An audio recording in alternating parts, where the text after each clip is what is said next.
aí, vamos estudar a lição? Moçada, hoje o alvo é a igreja de Éfeso, é Paulo considerando os ataques que lobos ferozes fariam a esta igreja. Em primeiro lugar, a igreja Éfeso, a palavra Éfeso significa desejável, ou seja, Deus queria uma igreja desejável aos seus olhos, uma igreja desejável no que diz respeito como modelo a todas as demais igrejas. E se você for seguir a etimologia da palavra desejável, você pode partir da seguinte perspectiva: o inimigo não quer que a igreja, que você tenha uma igreja que seja desejável aos olhos de Deus.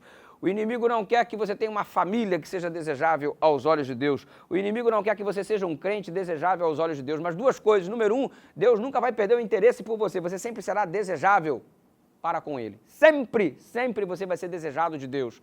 E número dois, por mais que Ele tente, se você se posicionar ao lado de Deus, a vitória é tua em nome de Jesus. Fica ciente disso daí. Quais os lobos que estariam atacando o rebanho de Deus? Os falsos profetas, essas pessoas que pregam aparente piedade com uma vestimenta de cordeiro, mas são lobos na grande verdade no que diz respeito às suas intenções. Desejam ceifar e minar a unidade da igreja. E como é que a gente ataca esses lobos? Número um, tem que manejar bem a palavra. Foi esse o conselho de Paulo para com Timóteo. Ei, mancebo, maneja bem, conheça bem as Escrituras. Número dois, para de falatórios inúteis e profanos. Não entra em debate desnecessário. Não fica tirando pérola a porcos. Não fica como se fosse com uma vara de espinho feito bêbado, saindo por aí batendo nas pessoas com a palavra. Exatamente. Aliás, Salomão disse isso certa vez: como uma vara de espinho na mão do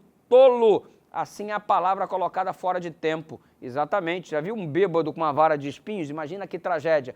Assim é um camarada insensato no uso desequilibrado das palavras. E sabe qual que é o nosso problema moderno hoje? A gente vai para o campo da internet, para o campo virtual, ficar batendo boca sobre os assuntos inúteis que não edifica. E o que acontece? Vai um idiota e posta alguma coisa, e quando você fica batendo boca com esse idiota, você está dando vida, combustível para ele. A idiotice dele está chamando a atenção. Não dá moral. Você tem coisa mais importante para fazer. O camarada foi lá e postou uma idiotice, bloqueia, desconsidera, não estica a conversa. Vamos falar sobre coisa que edifica. Não vamos deixar ninguém com esses comentários tolos, com essas conversas que não são construtivas, nos tirar do foco ou do equilíbrio. Ei, simplesmente ignora, segue em frente. Se algum esclarecimento for necessário dar, será dado por aquele que tem os méritos para fazer isso daí. A instituição ou o órgão qualquer, o responsável da área, mas enfim, devemos evitar todo este processo, porque hoje o nosso esquema é internet, mas o conselho de Paulo, a carta aos Efésios, foi exatamente esse: falatórios inúteis e profanos.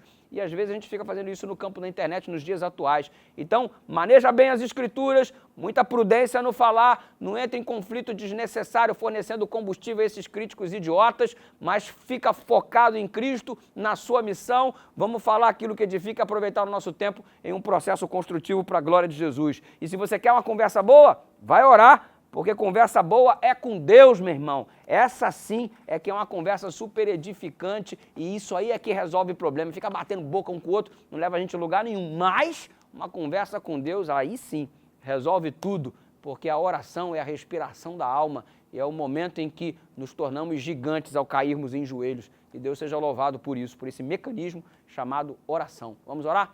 Pai querido, muito obrigado pela ferramenta, e ajuda-nos a combater os lobos, com manusear bem da Tua palavra, explicando ponto por ponto, texto dentro do contexto, com sabedoria dada pelo Teu Espírito, e também com essa mesma sabedoria, e não criarmos comentários ou discussões inúteis, pautadas em sentimentos ou mágoas, mas que possa ser, na verdade, sempre coisas construtivas para edificar a vida dos outros através das palavras que falamos, e acima de tudo, uma vida de oração contigo, em nome de Jesus.